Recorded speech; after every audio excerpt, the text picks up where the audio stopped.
Hi guys, it's Mrs. Goold. I'm coming at you today from my kitchen with a little lesson on endangered animals. So I have this beautiful book called A Wild Child's Guide to Endangered Animals, and it has beautiful illustrations and descriptions of lots of endangered animals. So an endangered animal is an animal that is at risk of being extinct, and extinct means that these animals no longer exist.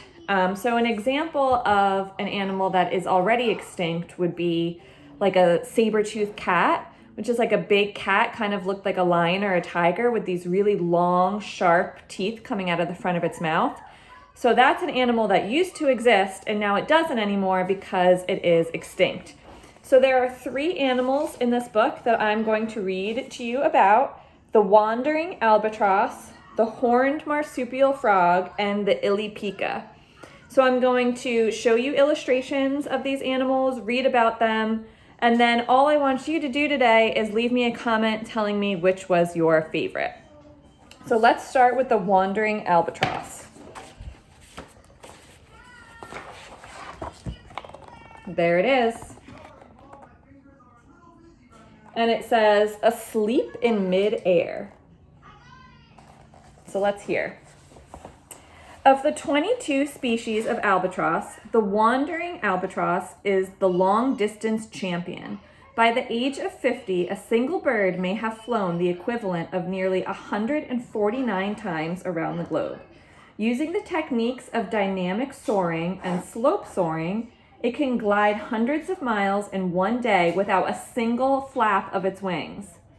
To gain height, it turns to face the wind, rising on the updraft until it can rise no more, and then dips downward, accelerating quickly, ready for another upward turn. It's a neat trick, as is saving energy with a clever shoulder lock. Its wings stay outstretched without any muscular effort, and the bird flies in its sleep by locking its wings open and shutting down one half of its brain. Flying while sleeping.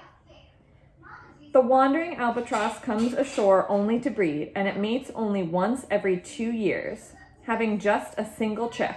The parents are devoted, traveling thousands of miles to bring back a single meal. 7 to 9 months after hatching, the chick is ready to fly the nest. Once airborne, it may stay at sea for up to 10 years. So this albatross, this bird, flies through the air miles and miles and miles with very little flapping of its wings. It really just glides. And it only comes to shore once in a while to make a chick, and then it's back to the skies. And it can glide while sleeping. That's fascinating. All right, let's read about the horned marsupial frog. I thought this one was really interesting because when I think of marsupials, I don't think of frogs. I think of kangaroos or other animals like koala bears that hold their babies in a pouch. So let's read about this horned marsupial frog. A marsupial is a mammal whose young are born very early in their development, while they are still quite helpless. After birth, they climb into a pouch on the mother's belly where they are carried and suckled until fully developed. Think of kangaroos or koalas. The horned marsupial tree frog isn't a mammal. Like other frogs, it's an amphibian, but it does things a little differently. While most frogs lay their eggs in fresh water, this species keeps its fertilized eggs safe in a pouch on the mother's back.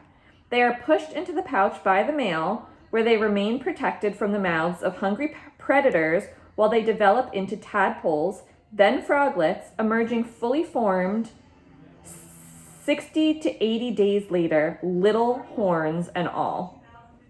But a deadly infectious fungus is wreaking havoc across amphibian populations worldwide, and even the most dedicated frog parents cannot protect against it. Currently, there is no way to control it among frogs in the wild.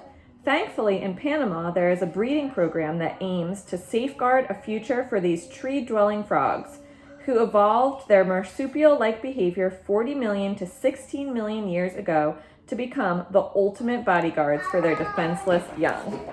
So these frogs, see their little horns up by their eyes? They learned how to protect their young by keeping them in pouches. So fascinating. I love this picture because I love all the little baby frogs hopping around. So cool. And then the last animal we're going to read about today is my personal favorite, and it's the illipica. I think a lot of you will like this one too. Okay, so there's the illipica. Look! Look at those ears. The illipica. A magic bunny. The Tian Shan Mountains of northwest China make an excellent hiding place. At freezing altitudes reaching 13,000 feet, not many humans go there, which is how a tiny mammal the size of a small guinea pig remained undiscovered until 1983, and then disappeared again. And so began a game of hide and seek that spanned decades. The remarkably cute illipica, nicknamed Magic Bunny, in recognition of their closest relatives, rabbits and hares, was discovered by chance by a conservationist named Li Weidong, who was working in the mountains. Following a 4-hour hike uphill, Li paused to catch his breath and was startled by a ball of fur darting past him. Curious, he sat and waited. Then a pair of fluffy ears popped up from a crack in the rocks, followed by an adorable face. Li was smitten. And over the next 10 years, he and the Pikas played cat and mouse. Li always on the lookout, the Pikas always giving him the slip. It was only in 2014 that Li ended this game of hide and seek and won the ultimate prize. A cheeky Pika hopped out and jumped over his foot, and he photographed it, the first photo of an illipica in over 20 years. So this animal is like the size of a small guinea pig, fluffy with kind of rabbit-like ears. And it was always hiding, so it was hard for it to be discovered and for photographs to be taken. The illipica.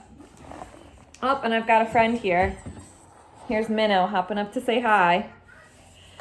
So the endangered animals that we read about were the wandering albatross that can fly while sleeping, the horned marsupial frog that holds its babies in a pouch just like a kangaroo, and the illipica, which is like a bunny, guinea pig, amazing, cute little animal. So leave a comment telling me which was your favorite. Thanks, guys.